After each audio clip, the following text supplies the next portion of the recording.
खाली हाथ में फेरीजे ट्रंप न्यूज़कोट परवर्ती प्रसंग पछकू हटिबा पई कारण अमेरिका राजी हेले आक्रामक इज्राएल निज एक्शन रे अटल रहिबो। ईरान विरोध में दुई भाग ट्रंप नेतान्याहू ये चर्चा होची। चुक्ति बिना कौन सी डील बिना जो ट्रंप सब डील कथाटी कही था आग को सही आधार रे बढ़ी था कौन सी प्रकार चुक्ति बिना दुई तीन सप्ताह ईरान युद्ध शेष करेंगे बोली ट्रंप कहते किंतु नेतान्याहू नछड़ बंदा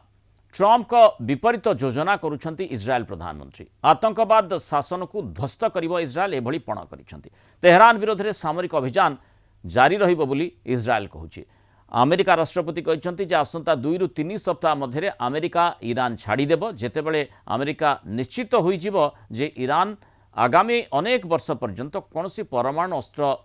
तैयारी करि परिबो नाही सेतेबेले अमेरिका सेठू बाहरी आसिबो। ट्रंप को अनुसार ईरान एबे एक चुक्ति करिबा पई भिक मागुछि किंतु चुक्ति हेउ कि न हेउ अमेरिका निज योजना अनुसार ही काम करिबो। अन्यपक्षे ईरान राष्ट्रपति मसूद पेजेस्कियान कहते सेमाने युद्ध शेष करने को चाहती किंतु शर्त रही जे शत्रु देश माने ग्यारंटी दियंतु जे भविष्य में कौन प्रकार आक्रमण हेब नाही। आम आलोचना करने संपर्क में आम सहित प्रतिरक्षा विशेषज्ञ कर्नेल शरद कुमार महापात्र जोड़ी। कर्नेल महापात्र स्वागत करिबा आलोचना को। ट्रंप जो आभिमुख्य रही था ताकू नहीं आमे देखुचे विभिन्न रोचक अंदाज रे रोचक ढंग से आलोचना करा जाए। वर्तमान जो ईरान युद्ध परिप्रेक्षी रे लक्ष्य कौन रही जदि सही कथाटी को आलोचना भितर कणा प्रथमे कहगला जेतु ईरान परमाणु अस्त्र तैयारी करुछि अन्य देशगुड़िक विपज्जनक स्थिति उत्पन्न करुछि सेथिपाई आक्रमण आवश्यकता रही सामरिक कार्यानुष्ठान इज्राएल आउ अमेरिका मिलित भाव में आरंभ करदेले किंतु तापरे भाबुथिले जे बोधवे अल्प दिन में युद्धटी सरीजिव किंतु से सरुना ईरान प्रति आक्रमण मुद्रा रोचे आउ से भितर आमे देखुचे जे विभिन्न प्रकार जो ईरान आईआरजीसी दखल कलानी किभली भाव में पेजेस्कियान को क्षमताच्युत सेठी तांको क्षमता संकुचित करा जाउछि ए कथा गुड़िक ईरान संपर्कित जहाँ सूचना से भितर जो बड़ कथाटी ट्रंप को बाबद में कह जाउछि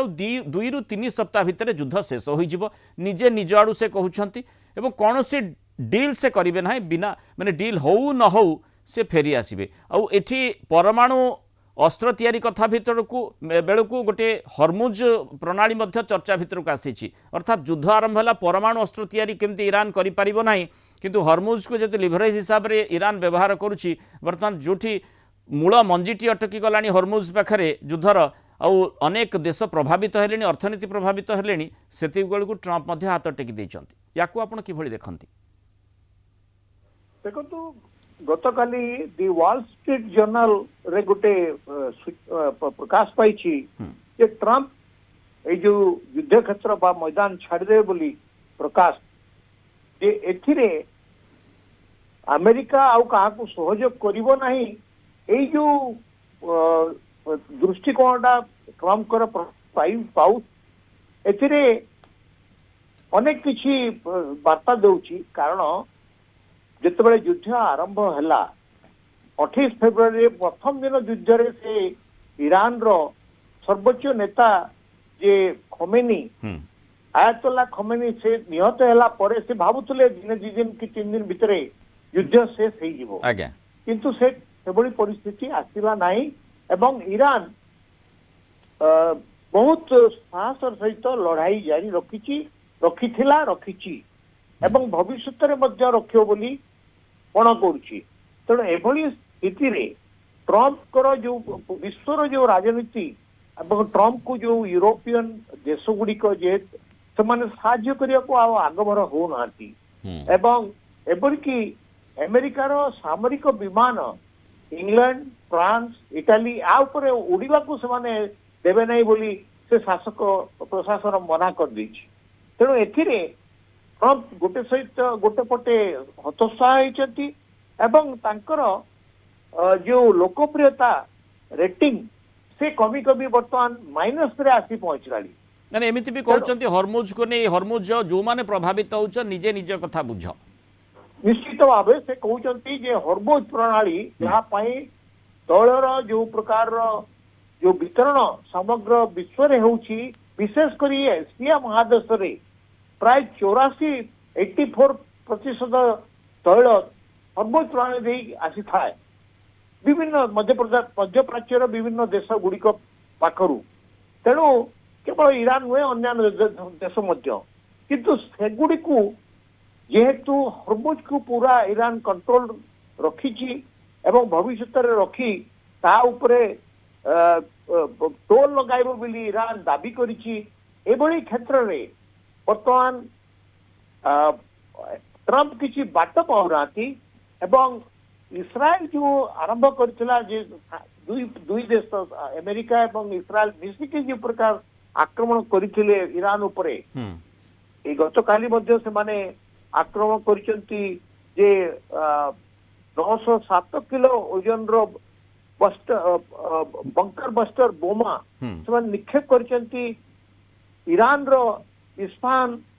ଅସ୍ତ୍ରଶସ୍ତ୍ର ଡିପୋ ଉପରେ। କିନ୍ତୁ ଏଇ ଯୋଉ ଉଡ଼ାଣ ସାମରିକ ବିମାନର ଉଡ଼ାଣ ଅନ୍ୟ ଦେଶର ୟୁରୋପୀୟ ଦେଶ ଗୁଡିକର ସହଯୋଗିତା ନ ମିଳିବା କାରଣରୁ ଏବଂ ହରମୁଜ ପ୍ରଣାଳୀ ଦେଇ ଯୋଉ ଏସିଆ ମହାଦେଶକୁ ବିଶେଷ କରି ଏସିଆ ମହାଦେଶ ବା ଅନ୍ୟାନ୍ୟ ଦେଶ ଗୁଡିକୁ ଯୋଉ ତୈଳ ସମ୍ପଦ ଯାଉଥିଲା ସେଗୁଡିକ ମଧ୍ୟ ବନ୍ଦ ହେଇଯିବା ଫଳରେ ସାରା ବିଶ୍ୱ ବର୍ତ୍ତମାନ ମାନେ এই যুদ্ধর কর্নেল শরৎ মহাপাত্র জনা পড়ুছি বোধহয় যে ট্রম্পর প্রেসর ট্যাকটিক্স বিলকুল কাম কলা না, যা প্রথমর আপনার কহুলে বোধহয় মানে যে সিনিয়র খমিনেইঙ্কর মৃত্যু পরে ইরান বোধহয় হাত টেকি দেব, কিন্তু সেভাবে হেলা না। আউ ইরান প্রতি আক্রমণ জারি রখিছি। या भितर जदि ट्रम्प 2-3 सप्ताह मध्य युद्ध समाप्ति जो कहते घोषणा करि बिना कौन डिल फेरी आसबे बोली चर्चा होले निज देश को जितेबाला जाई से लोक को सामना करेंगे, कांग्रेस को सामना करेंगे, अंततः से प्रश्नटी पचरा जापे जे तुम्हें कौन पाई जाइथिलो कौन पाइल सेठी युद्धटी करी कहीं युद्ध कर कौन पाइल, ये प्रश्नर उत्तर तो ट्रम्प को कष्टकर देखो ट्रम्प एभली एक राष्ट्र नेता सी जो प्रकार वक्तव्य सी ताकू किछि सकाळे गोटे कथा कहिथिबे संध्यारे रातिरे आउ ता परदिन ताकू बदली दी सारेणी। तेणु तांकर कथार कोनसी ताळमेळ रहू नाही। तेणु सारा विश्व तांकू जानिलानी जे किभଳି से जणे राष्ट्रनेता हेइचंती एवं सारा विश्व को से कराज करिया लगी से जो प्रकार प्ररोचना प्रोत्साहन को करियो को आगभर होइचंती ता द्वारा अमेरिका केते क्षति सहिबो सेटा मध्य से माने आकलन करि सालेनी। तेणु ट्रम्प हुए तो किछि दिन भितरे से युद्ध क्षेत्र छाड़ी पलायन करियो बोली जो प्रकार सूचना बा मत प्रकाश पाउछि एवं वॉल स्ट्रीट जर्नल ताकू मध्य प्रकाश करिछि। तेणु यह केते दूर पालित हेबो आगामी किछि दिन मध्य एटा जना पड़ी जिवो, कारण समग्र केवल अमेरिका नुह समग्र मध्यप्राच्य नुह समग्र विश्व वर्तमान आ द्वारा एफेक्टेड होइचंती एवं आहुरी भविष्यत रे ए जो तैल और गैस पई अधिक कष्ट सहिबो सारा विश्व। ट्रम्प को मन को जदि केबे भी प्रश्न आसुथबो जे जो पदक्षेप नेली भूल हो गला कि अंततः वर्तमान घटनाक्रम घटना चक्र रे जो लक्ष्य रे से रखिथिले जे प्रेशर टैक्टिक्स जहाँ तांकर लगातार रही आसी से भली से ताकू अप्लाई करबा पय निश्चय ईरान उपर चेष्टा करिसंती, किंतु ए क्षेत्र से विफल हेले कि बोली ए प्रश्नटी तांक मन को निश्चय आंदोलित करिबो एवं तापरे सेथिरु से कोन पाइले से कथाटी मध्य देशवासी अनुशीलन करेंगे, सी निजे मध्य अनुशीलन करेंगे। जो भाव में कहुच्छी खाली हाथ में ट्रम्प फेरी जीवे कौन से प्रकार डील हेबना नेतान्याहू कहते, किंतु जो भाव में दमन युद्ध जारी रही है से दमन युद्धटी जारी रहे। बहुत धन्यवाद कर्नल शरत कुमार महापात्र आलोचना मतामत रखि।